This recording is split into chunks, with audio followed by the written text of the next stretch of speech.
Can I help you? Take your hands off. Yeah!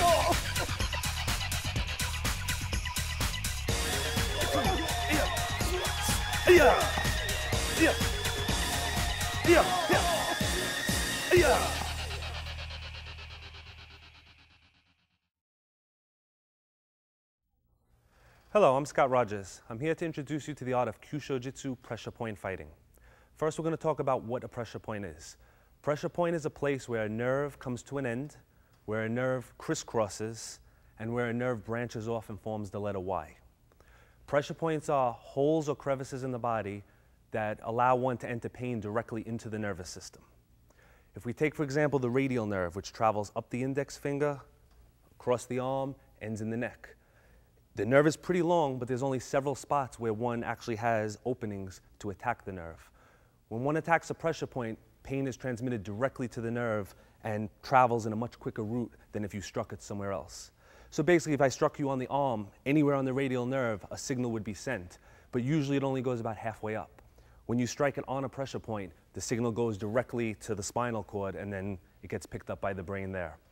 What we do with these signals is we cause bodies to react to what we're doing. We may strike a point to cause a person's knee to bend or to cause them to turn in a specific direction. We also use the points in a cumulative manner. If you strike one point, you will get a good effect, but if you strike one point, say on the arm, and then go for a second point, the effect is doubled. In this manner, a smaller person can defend themselves against a larger individual using pressure points, where without the knowledge of pressure points, it would require much more power and precision.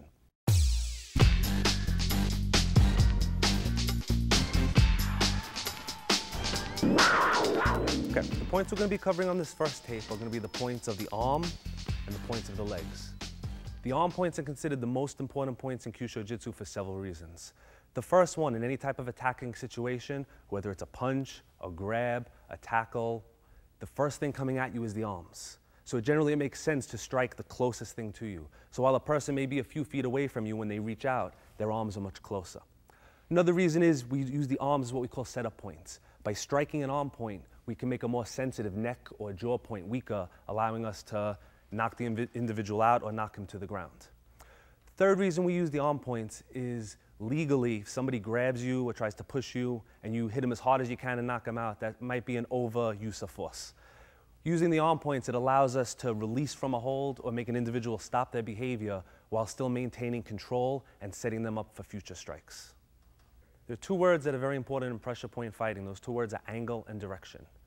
What that means is that just because you strike a pressure point does not mean you'll get the maximum effect. For maximum effect, it has to be struck in the proper manner, the proper direction. 3 ways pressure points are activated: by touching, striking, or rubbing. If you take a point on the wrist, which is called a rub point, which means it has to be stimulated in a rubbing manner, and you strike it, you will not get an effect. Conversely, if you take a point in the center, which is a hit point, and you rub it, you will not get an effect. So the 2 things to always be conscious of is, how am I striking these points, and what direction am I striking them in? Some points need to be struck from back to front, some up to down, some side to side. No pressure points in the human body are struck straight on. So if you were to throw a straight punch out, no matter how hard your punch was, you will not activate any pressure point to the maximum degree. Most of them go down, slightly up, a lot come back to front. That's why in traditional karate there are a lot of moves coming back towards yourself. That's to set up the points going in this direction, following up in the opposite direction. So the first thing we're going to cover is going to be the rub point on the wrist, the touch point on the bottom of the wrist, and the hit point. This way you can see an example of all 3. Okay. The pressure points we're going to be using are the same pressure points that acupuncturists use to soothe or heal. Basically, they put a needle in these different points and they make you feel better or cure ailments. We strike them in the opposite direction and try to cause opposite effects, either weakness in the arm or set up for further blows. When acupuncture was first developed, they did not know anything of the nervous system, so they sort of invented it on their own. And what they did was, instead of calling this the radial nerve, they called this the lung meridian. All of the meridians in the body are on different nerves. The median nerve is the pericardial meridian. The ulnar nerve is the heart meridian, so on and so forth. So the points have names such as lung 8 and heart 5. That was basically a primitive way of describing the different points on the different nerves. What they've also done is there are different methods of connecting the 2 together. One of the most popular is called the cycle of destruction, which basically says that if I strike a fire point, The next point in the cycle is metal because fire melts metal. Now, there are about 5 different theories to connect the points, and when you get finished with all of them, you realize that if you strike one point, the next one becomes weaker regardless of what theory you're using. So originally the points were designed to kill individuals and cause organs to stop, and if you were going after a specific organ, you'd want to be on specific meridians. To cause weakness in the arm, to cause a person to fall down or to be unconscious, it's not necessary to take it to that level. So all you really need to know is that if you strike one point in one spot, somewhere else a pressure point is weak. You don't have to know why it's happening. You just have to know to always be hitting points and hit points in connection with each other. Also, as a general rule, we're going to work our way up the body. So we're going to travel from the arm to the neck or the head, or to the legs, to the body or to the head. Main reason for that is the closer you get to the neck and the head region, the quicker the nerve impulse is transmitted. So while it's possible to actually knock an individual out on the arm alone, it's a lot easier on the neck. So it makes a lot more sense to set him up on the arm and make him weaker for the next shot than to hit the neck and try to hit the arm, which is further away. What I'm going to be introducing now is John. John is a student and a friend of mine. We're going to be showing the first 3 points, the rub, the press, and the hit. Now, we're going to be showing them off of a wrist grab. These can be used in a lot of different ways. This can be used in ground fighting, which we'll explore later. This can be used in motion, depending on the technique. Right now, we're going to do it off of a grab so that we can see exactly where the points are, exactly how it affects him. First point we're going to be using is called lung 8. Basically, where a nurse would take your pulse, 1/2 inch above the wrist joint, there's a hollow depression there. That depression, if he grabs nice and tight and I hit it, he feels it, but nothing happens. Now, if I was a lot stronger than him and I hit it really hard, he may let go, he may not let go. But a smaller individual would have no chance. By rubbing this point in an up to down motion, it causes him to let go, causes his hand to open, and it also causes his body to arch forward. That's very important because as he comes forward, he's set up for a follow-up immediately. Also, something to watch is this arm. There's something in medical terms called cross-extensor reflex action. What that means is when I strike this arm, that arm runs away. So on paper or on a magazine article, if you see somebody standing like this, the first thing somebody says is, he could hit me with that arm. But when you strike one of the points, that arm immediately starts to fly backwards. It's a protection mechanism because your body has 2 arms. It doesn't want both of them to be injured at the same time. Just like if I poke him in this eye, that eye is going to close to protect it. All right, so we take advantage of that. So the first one is called lung 8. It's in the depression. It needs to be rubbed. But if you rub on the surface, nothing happens. You also need to project where you want his arm to go. I want to rub his arm, but I want it going down there, if possible, even towards my left leg. So as I rub, my arm travels down this way. Eye contact is very important. Generally, your arm tends to go where you look. That's why in boxing or even in martial arts, they tell you when you're hitting a target or a bag, not to look at the surface, but to look through it, because your arm will go there. Same thing on this point. If you're looking exactly where you're going, you're going to end up on the surface, and he's going to feel it a little bit. You want to make sure that his arm starts here, just open for a second, but it ends up all the way down there. So your focus point, instead of being here, is actually down here, and you bring him down this way. Now, the further up the arm we go, which we'll see later on, the more dramatic the body reaction is. If he was to grab a little higher and we hit him on one of these, his entire body moves. This particular move would generally be used in a less threatening situation. If he, say, had a knife in the other hand, I would not be rubbing this point. This is more somebody just grabbed you and you get out. This is excellent for smaller people, for children. Everybody's sensitive. And what you're also going to find is the larger the person and the stronger their grip, the better this works. So if you have a very strong man and an average-sized woman, the woman will have no problem doing it against the man. The man might not even be able to make it work on the woman. But the man can just go like this and make the woman let go because of the strength difference. So when you're working with somebody, make sure you're working with somebody strong. Make sure they grab you. If John grabs me and he's very loose, he doesn't feel anything. You know, I'm moving him, but he's not feeling it. But the tighter he grabs, tight, he's actually in pain from that. What happens is the more tense he gets, the nerve runs all the way up the arm to the neck. It actually tightens. The tighter the nerve is, the quicker the impulse goes, the more pain there's going to be. So the first one is the rub point. Now this can be rubbed with the knuckles. If he was to grab with the other side, we could also use the ulnar bone on the bottom to rub to make him let go. We can also, if he was grabbing higher, use finger pressure. And we would have to, instead of rubbing, we're pulling in this direction, causing a rubbing motion, which would actually bring him into us. So rather than trying to use grip and pull him in, we just rub in this point, and it brings him right down, leaving this arm free to strike him or to block anything that might be coming our way. Second point we're going to use is exactly opposite to the lung point. It's called heart 6. It's a ½ inch above the wrist joint, and this is a press point. Press point means it has to be pressed or squeezed. The way we use this one, the way we demonstrate it is if he makes a nice tight fist and I try to bend it, I can't. But by taking my thumb knuckle and pressing it into the point, the wrist bends and sets him up for a wrist lock. Now, nobody's going to give you that fist and allow you to do this technique. The way we use this would be as he's grabbing, maybe we want to peel his arm off and bring him into an arm bar. If he was grabbing nice and tight and I grabbed his forearm and pulled, I might not be able to get him to move. Because while his wrist remains straight, he has maximum power. If anybody tries this, if you make a tight fist and bend it, as it bends, the hand tends to open. So by bending the wrist, the hand opens, he loses all power. So what I'm going to do is with my middle finger, with this part, the pad, almost like an Indian sunburn, I'm going to grab and I'm going to rub that point, pressing it against the bone. So now as I dig in here, it brings him to this position, which was a lot easier than before with a lot less effort. Now, in real situation, we wouldn't stand there and just use one arm. We would let both arms do the work. This would dig in, this would help, and we would bring him right down, allowing us to follow up on other points, or if we did it severely enough, we can bring him straight down to the ground. So we have our rub point, and we have our press point. The third point we're going to cover is the hit point.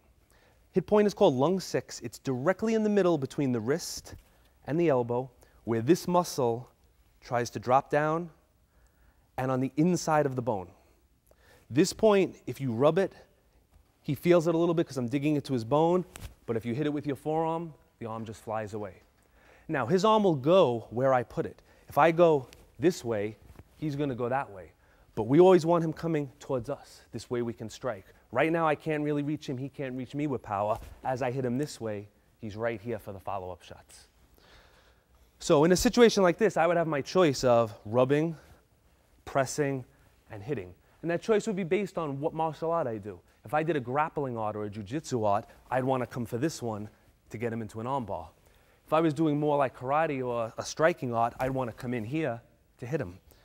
And if I just wanted to release from the hold, I would just come here, possibly to step away and wait to see what he does next. Now, we spoke earlier about how the points weaken him. When I do this to him this way, he's weak for about a second. When I hit him, it's still going to amplify the effect. But if I come in and I hit the arm and it kind of goes to sleep like it does right now, I actually have up to 20 minutes to follow up with my next shot. So basically, as long as he's feeling that pain in his arm, that nerve is transmitting up. And as long as it's transmitting up from the arm, when you catch it up and meet it towards the top, you're going to have the effect amplified. So when you practice, we just use just enough to make him let go.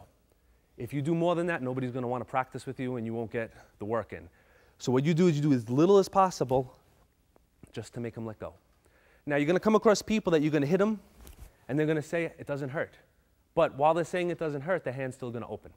The purpose of these strikes is to make them release, bring their body forward, set up the nerve. Whether they feel pain or not is completely irrelevant.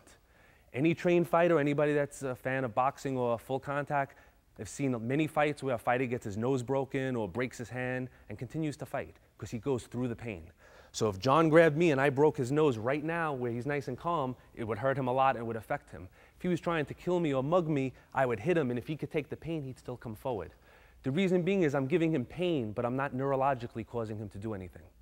By striking one of these points, neurologically, this hand has to open. Most people will feel a lot of pain, but even the ones that don't will still have the same effect. Okay, to sum up the three first points that we've done. First one is lung 8, 1/2 inch above the wrist crease, and it's rubbed from top to bottom, so we're rubbing towards the hand. Second point is called heart 6. It's 1/2 inch above the wrist joint, but it's on the bottom of the arm. And that one is pressed either with finger pressure or with knuckle pressure, causing the wrist to buckle. And the third point is halfway between the elbow and the wrist on the inside of the bone. That's called lung 6. This one is struck. Now, in the way that we struck it before, we used our forearm. The reason for that is our forearm is meaty and muscular. So when I strike his forearm, it's actually a cushion. In reality, we'd want to come in and strike with a knuckle, which would actually paralyze the arm. In practice, you have to be careful because this muscle comes to an end here, and if you strike at the insertion point, you could actually rip the muscle. So we don't really want to strike it with the knuckle in practice. If you can make him let go with the back of the arm, if you put a knuckle in there, you can be pretty sure that you're going to do double the damage. So right now we're just showing a couple of ways to strike, but you could come in with the knuckle. If he grabbed opposite, we could even come in with our fist. So those that do karate, basic low block, releasing the arm to get out. We covered the first 3 points of the arm. We covered the rub, we covered the pressing point, and we covered the hitting point. The next 2 points we're going to cover are the most useful on the arms for several reasons. One, they can be pressed and struck. And number 2, depending on his arm position, they can always be accessed. For example, if he grabs low, I can use the low point. But if he grabs very high, it's a little awkward to use this point. Same thing with the center point. If he grabs here or grabs my elbow or grabs low, we can use the center point. But if he grabs very high, it's too awkward to get to. The next 2 points, whether he grabs high or whether he grabs low, they can be struck. I like to call these the anti-grappling points because no matter how somebody grabs you, if you know these 2 points, you will get out every single time. First point we're going to cover now is called lung 5. Lung 5 is on the inside of the radial bone, at the crease of the elbow, a little bit below. This can be pressed to bring him down, or it can be struck to do the same thing. Generally, we use thumb pressure to demonstrate where the points are and so you can learn where they are. Real situation, you're not necessarily going to have time to squeeze. And some people have very tight muscles. They can resist the squeezing. They cannot resist the striking. Now, we're going to take this from an upper grab just to show some variety. As we strike into this point, what we're going to be watching is this leg. As this comes down, the weight is going to come on this leg. Now, that's significant for 2 reasons. If the weight is on this leg, he can't kick me with that leg. If his weight is leaning forward like this, he can't kick me with the other leg. With his body turned this way, he can't punch me with that hand. His legs also become weak for a follow-up shot. His head is exposed and unprotected. So we have a situation where he's in front of us, and now he's sideways, and we're actually almost behind him. So from here, we could choose to follow up with the next sensitive point in the line, or lock him in place, or bring him down to the ground. An example of bringing him to the ground would be instead of rolling him into our stomach, we're going to go down with this one, we're going to sidestep. So as we hit, we bring him down, allowing us to pin him, control him on other points. Okay? Now, the points on the top of the arm, meaning this rub one, this hit one, and the one we're covering right now, all need to be struck towards you, not towards your opponent. So we're not going to hit his arm this way. You'll get some effect, but if it's struck in this direction, this is what brings him in the position we want. Now, we could use either arm to do it. We could use the right coming down, or we could use the left coming down. Generally, the way he grabs, if his arm is a little bit bent, it may be a little awkward to get this arm in there, so we use the right. Now, when we're using this point can be used to bring him in towards us, or in a multiple opponent situation, if we had an opponent like the Bob dummy behind us, we can put him between yourself and the next individual. So we use this inside point and the outside point, which we're going to cover next, to control his direction. Right here, I have an opportunity to use my right hand or my left hand. If I come to this point and use the right hand, I can bring him to me just to strike him. Or like I said, if there's more than one person, I could control his direction, maybe to put him between me and the next person and worry about somebody else. If there was a person on this side, the next point we're going to cover, we're going to let go for a second. When he makes a fist at the top of this bulge, we have 2 points here called large intestine 10 and 11. When it's squeezed, it causes pain. It causes the knee to buckle the same way. It causes the hand to open. Now, the advantage of this point is this point puts us behind him. This point needs to be struck in towards the bone, close to the joint, and it turns him for us this way. So now, if we had an opponent this way, we would strike it and bring him that way. So both points serve similar functions. It's just a matter of which direction we're going to use and which hand we use. Generally, this point will be struck with the right hand to set him up with a technique such as a high block.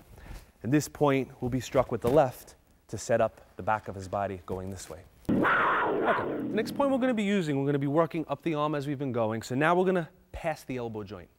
We're going to be using a point that's called heart 2. If he makes a muscle between the bicep and the tricep muscle, about 1.5 inches up, there's a little hole there.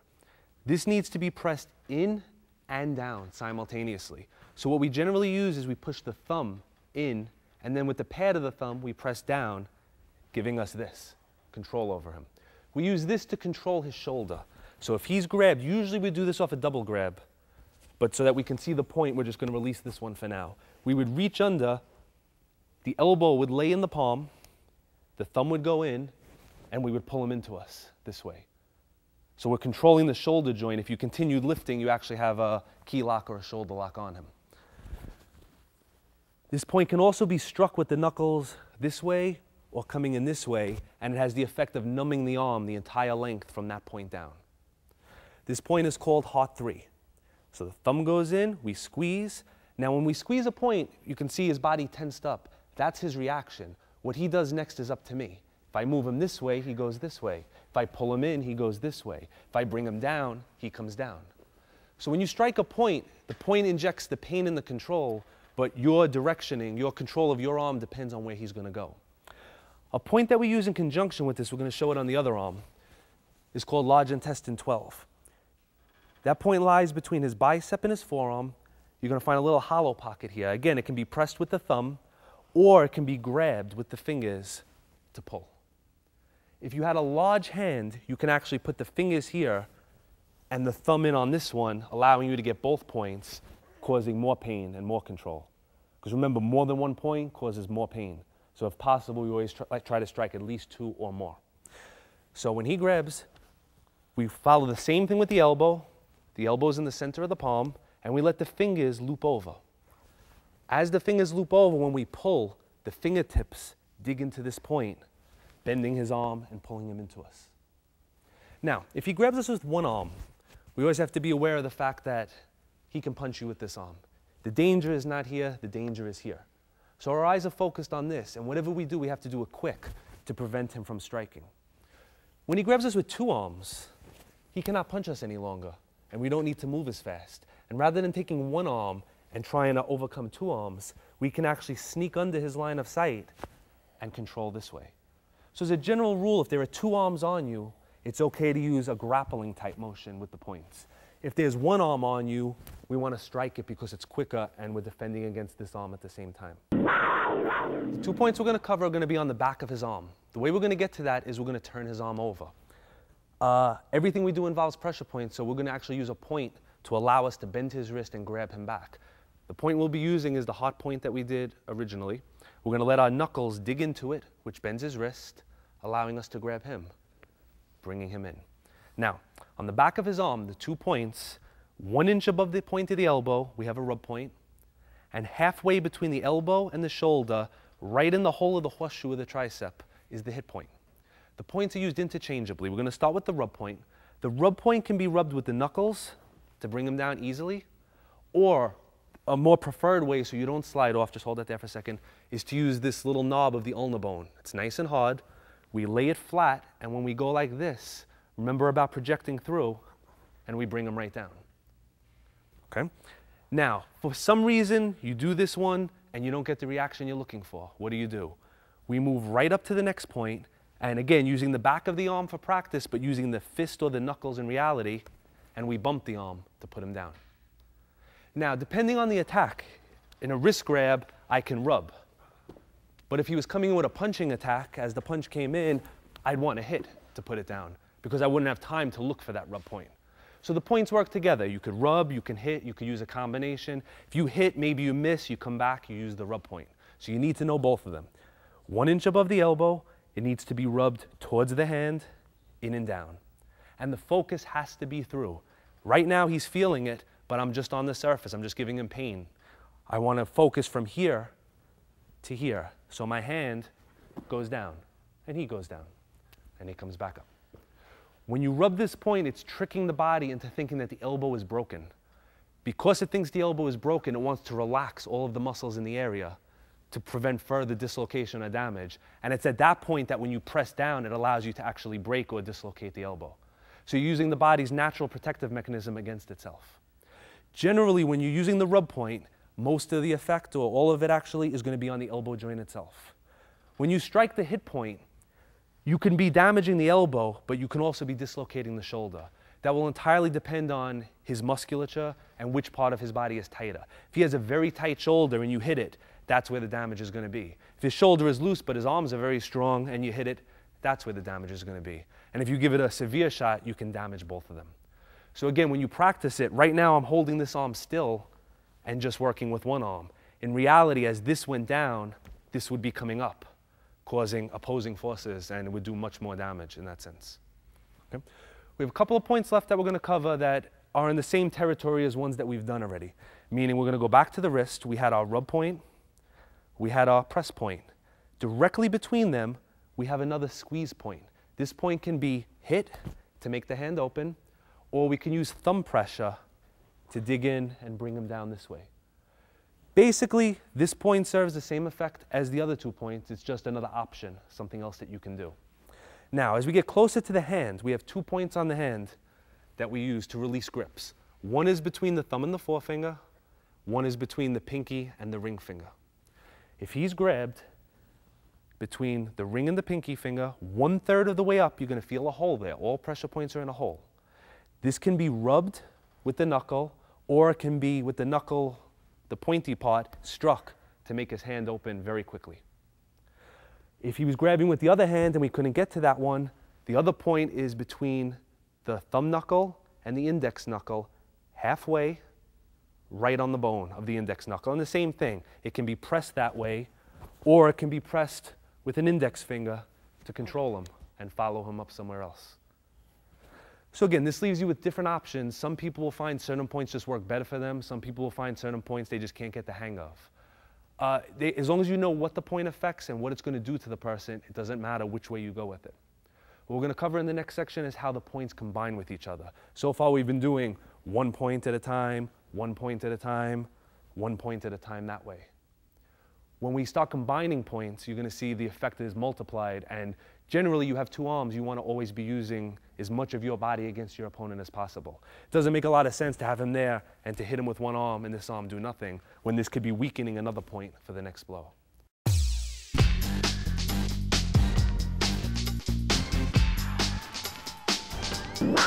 Okay, we're going to work on some combination of points and how they actually work together. For example, the point we just did, the one in the center of the arm, that's actually called pericardium 6. I don't think I named it before.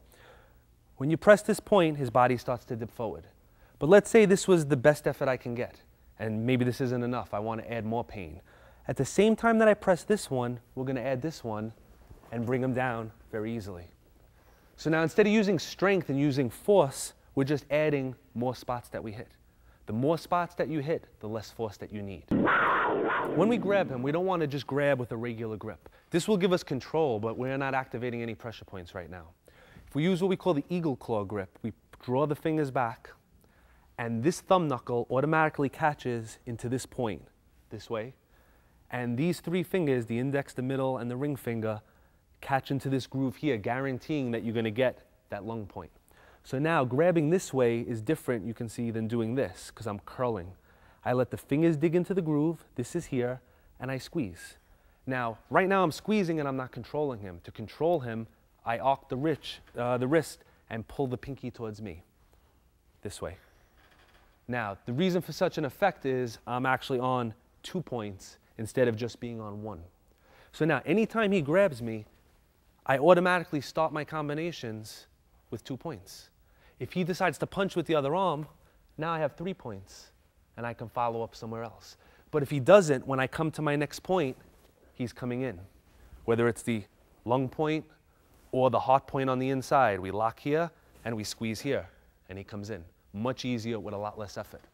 Now, real situation again, we don't always squeeze. He grabs, maybe I'm going to strike the 2 points simultaneously, bringing him in, and for the follow-up. So if I want to speed things up, instead of squeezing, we just hit 2 spots. Or we hit 2 spots this way, and we bring them that way to follow up. The final point we're going to cover on the arms has one specific use, and it's called the lower forearm disarm point. Whether an opponent's holding a knife, a gun, or a stick, we want to use this point to make him release it, and there are a couple of reasons for that. If his knife is coming in, and we strike one of the other points, as it comes forward, the knife may end up actually falling on me. The point that we're going to use is opposite the upper hit point. So it's inside this bone on the bottom. Whether you're on the outside or whether you're on the inside, what you're going to pay attention to is the direction that the weapon falls, which is towards him. Now, there's another thing that this one does. When we strike the bottom of the arm, the wrist is going to bend and weaken. When the wrist bends, what did we learn from before? The hand opens. If the hand opens when we're using a handgun, the trigger cannot be pulled. All right, this is a rubber gun, but if you had a real working model and you struck one of the upper points, he would release the gun, but before he released it, his finger would twitch and he would pull the trigger. So if I was here and I hit him, he would let go, but maybe he would shoot somebody that we wouldn't want to get shot. So the same thing we're going to apply by coming underneath. It just makes the wrist open, the gun drops. There's no chance of the trigger being pulled. So again, halfway between here and here, the muscle comes in, inside the bone. And striking area should be your radial bone, this bone on the top. So we're just going to do it slow, shooting up this way. If you're on the outside, you're coming slightly in because it's on the inside. If you're on the inside, you're going to turn it a little bit and come from underneath. And as you do it, the wrist is going to be forced forward, which makes sure that the weapon goes that way.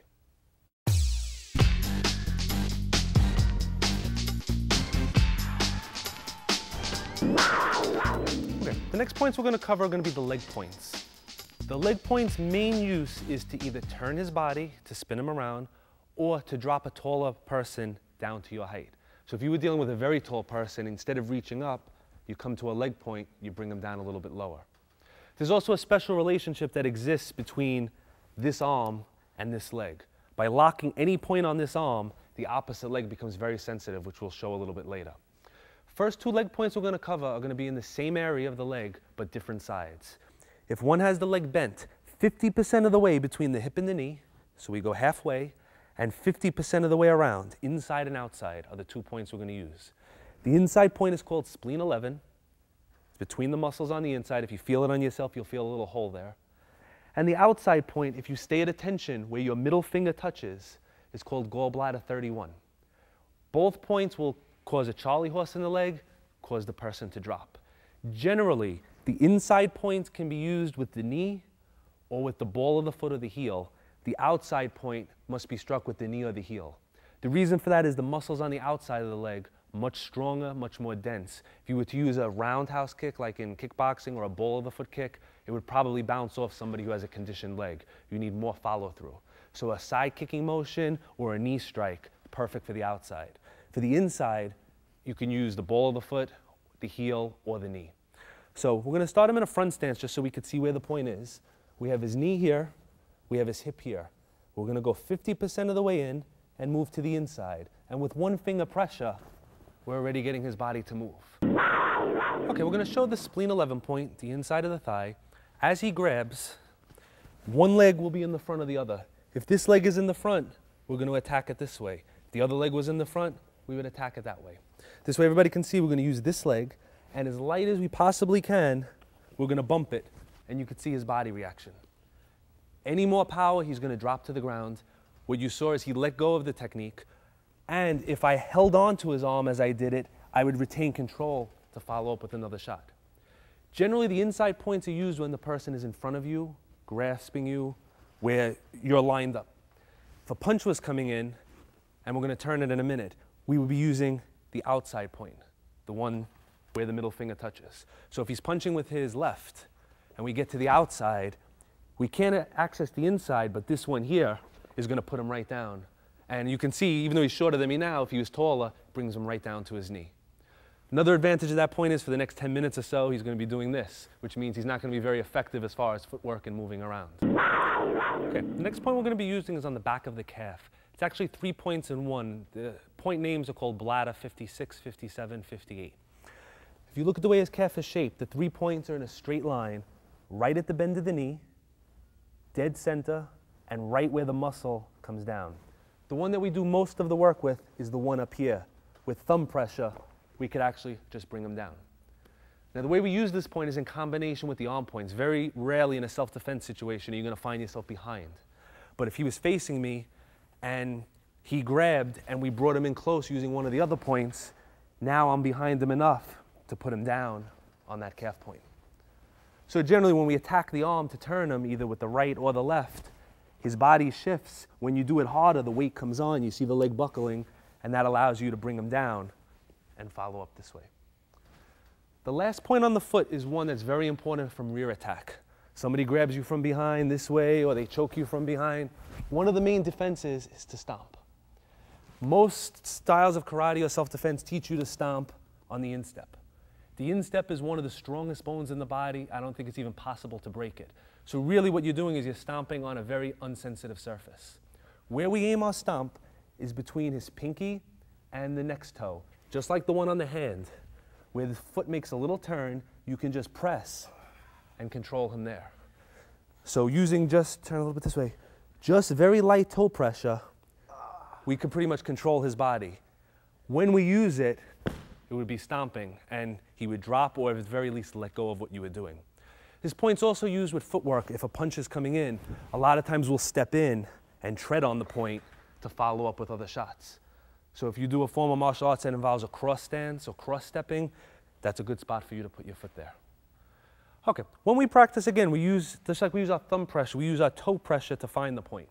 Obviously outside he's going to be wearing shoes or boots on, and you're not going to be able to access it in that manner. But by using a stomping motion, whether he has shoes on or not, unless they're steel tipped, you're still going to get the same effect, whether he's grabbing you from behind or from the front. So real situation, stomp. For practice, you don't want to do that to your partner because he's not going to like you anymore. So you use your toe, or if you're going to use your heel, you place your heel on it and gradually add weight until you get that reaction and you release. Whenever you're working for pressure points, you're looking for a reaction. If I grab his arm and I do this, once I see that reaction, right, I'll do it one more time, I know I did it right. I don't always have to be throwing him to the ground or making his arm go numb. Later on when we cover the head and the body points, it's going to be similar. You'll strike a point and you'll see his eyes blink and he'll stumble a little bit. That means you're on the point. You don't necessarily have to knock everybody out when you practice, because people are not going to want to practice with you if you do that. What you do is you make sure you're on the point, you control. Real situation, you use full power. Excellent method to train on is one of the bob dummies, because you could hit it as much as you want. It's anatomically correct. You learn the proper angle and he won't get mad at you. All right? What we're going to combine now is the arm and the leg, like I explained before. When he grabs with this arm, when you lock either with the eagle claw like we did before, or we grab one of the points, or we even hit a point, this leg becomes very sensitive. The main way we use to attack it is with our heel coming across. The reason for using the heel is it's harder than the other parts of the foot, and when you have shoes on, the toes tend to wiggle.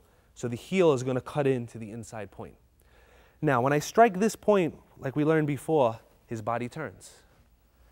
If I kick that leg without using the arm, his body turns. All right, just keeping these bent a little so I don't hurt them. When you do them together, his body turns and he tends to drop. So whether he was going to punch you, grab you, whatever he was going to do, he's not doing it anymore. And it's a very quick move. I'm not going to do it again with power, but as soon as he's here, you just shoot up and extend out. So now if you were very weak and had no power at all, you're using a weak point of his arm and a pressure point to turn him, a weak point of his leg and a pressure point to turn him, and you're doing it at the same time, which tends to shock his system. He can't be prepared. He may know this is coming, but when he feels this, he can't resist in two places at once.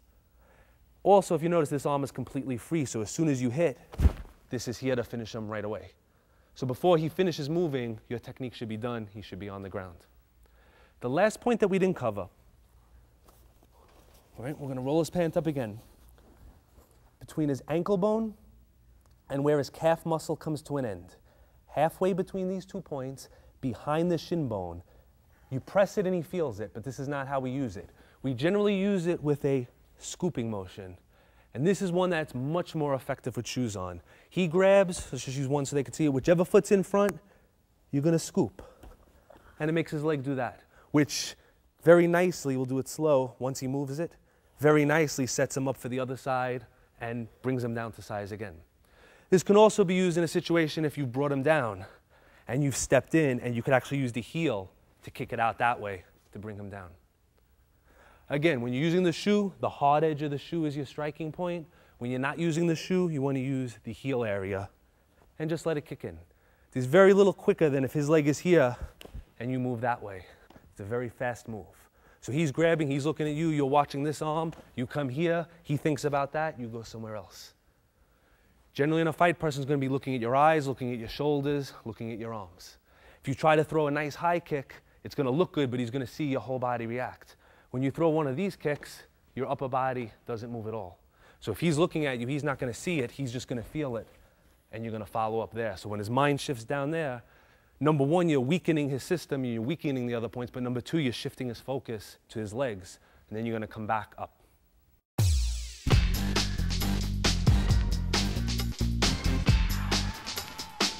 Okay, what we're gonna do now is we're gonna go back to those first arm points that we used, but this time we have John fitted with special protective forearm guards. Same ones used in competition to protect the bone so you don't get bruises. Purpose of that, number one, is so that he allows me to finish what I'm doing because it's starting to hurt. But the main reason is this way we can show that the points work even through a winter coat or through padding. An example would be the hit point that we use. Now it's gonna be hard for you to see, but everybody remembers it's the one halfway. With practice, you will know that it's halfway and you won't have to roll the sleeve up, and that's where the training comes in. I've done that, so I'm just gonna show you. He lets go. Right, he grabs on the other side, we catch it from another angle, same thing, he lets go. And remember, I'm still using the soft part. Now that he has this, I could put the knuckles in and it works even better. What we're gonna have him do is grab different spots. Basically, there's only so many ways somebody can grab you. They could grab your arm, your elbow, your shoulder. They could do it on the other side. They could double grab. They can choke you. That pretty much covers most of the grabs.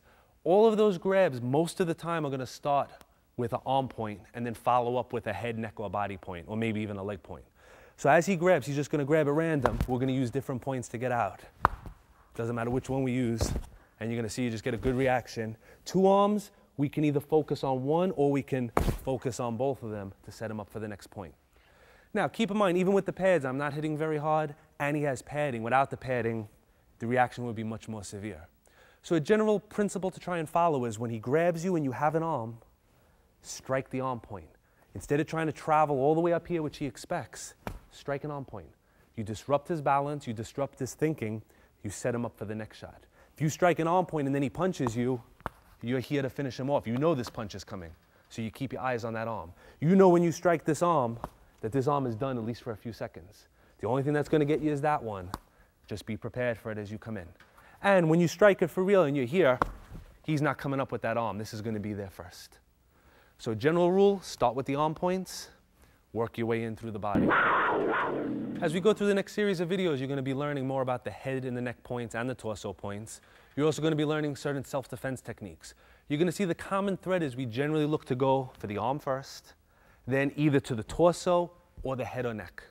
Leg points tend to come in depending on his balance. Like we said before, if we bring him down and his knee bends or I see an opening, the leg point is there. If I don't use the leg point. The primary thing to learn to be good at pressure point fighting is learning the arm points. Right now we're covering stand-up, and we're not even covering punching or kicking yet, which we will get to. When we start adding punches, let's say he throws a hook in, we're striking arm points to set up the next blow. If we're doing ground fighting and he's choking us, we're using an arm point to either set him up for a strike or a follow-up lock.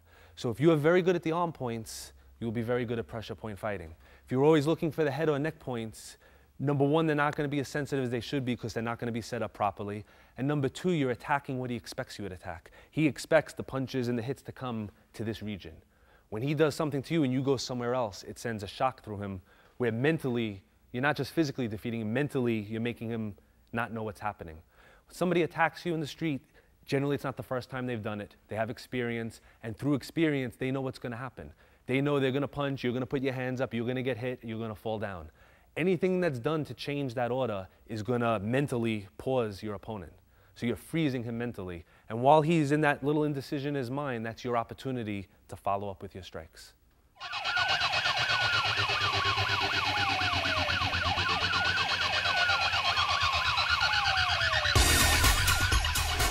We're going to be demonstrating one of our instant knockout shots.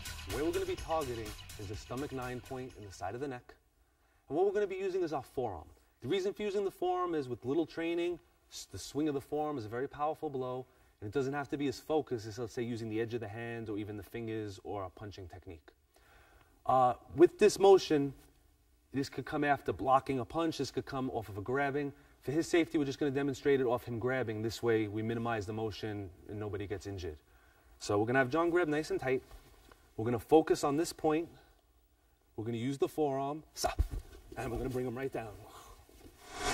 All right, once we maintain grappling position, both arms are in position to strike him. So rather than bringing him to the ground with a throw, we're actually going to do a knockout technique involving the area around the temple, which are some points that we haven't really covered. We're going to slap. We have the temple, the corner of the eye, and the bridge of the eyebrow, which forms a nice big circle that's just going to get slapped. And on the other side, we're going to use the ridge hand to strike all bladder 20. From grappling position, as we're searching for a move, this hand is free to strike here. This hand is free to strike here. So what we're going to do is we're going to lock up, we're going to bring him down, and we're going to show the basic knockout, and he's going to drop. Okay, the last point on the shoulder region is exactly at the apex of the trapezius muscle. So basically we divide his neck and his shoulder in half this way, and we divide it in half this way. And this is where we're going. We could actually press it and get some effect. Because this is a big muscle, the muscle actually protects it and the point lies underneath it. So generally we want to strike it inward this way or using our forearm. If he was coming forward like to shoot to do the takedown, we would actually use our forearms on this point to stop him. Because of the angle, we may not knock him out, but what we'll do is stop his motion, which will allow us to set up something else. What we're going to do is just show this point the effect of it. We're going to have him throw a punch, we're going to block it, and we're just going to put some downward pressure. And the thing to watch for is his legs. Watch where his legs go. So as he comes in, we come down, and we drop him down. Okay, as previously explained, the more pressure points you hit, the more damage that you do. So if he were to grab me in a real situation, I would be using one of the arm points, one of the body points, or one of the leg points before I came to the jaw point. What that would do is it would make it actually weaker. But what I want to actually just show you is how, with no setup at all, this one point becomes very sensitive. So as he grabs, we're just going to come from this position. I'm going to go slow so that I don't injure him. We're going to come up in the up and out direction. I'm going to have him bite down real tight so he doesn't hurt his teeth. All right, so I'm going to look straight. He's grabbing. We're not going to use a setup. We're going to come in, and it's going to bring him down. We sit him up. We have a special revival that we use to wake him back up a little. All right.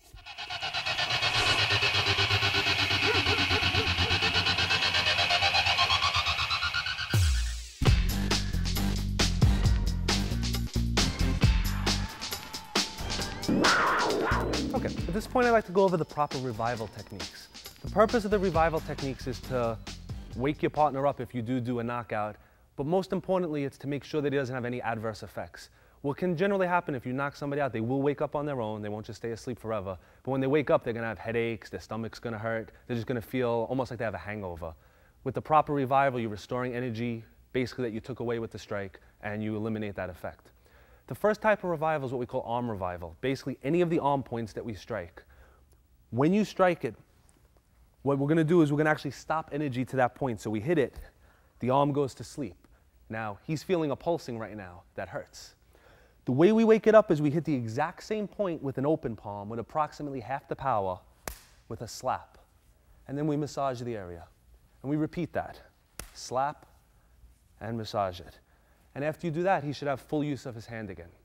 So the arm revival is basically simple. Whatever you hit it again. But you hit it with half the force, and instead of hitting it with a focused area, we hit it with a flat palm, and we just massage the area. Flat palm, massage the area. And that'll bring your partner's arm back. This way, when you're training, you hit those points, you can practice it more than once. As far as the head, the neck, the body, we do a technique like we did. We strike, he falls down. All right, he'll tend to just be laying down, basically. The first thing we want to do is we want to sit him up. So we grab him by the head. Okay, now if he's really out, he won't fold his own legs, so you're going to fold his legs.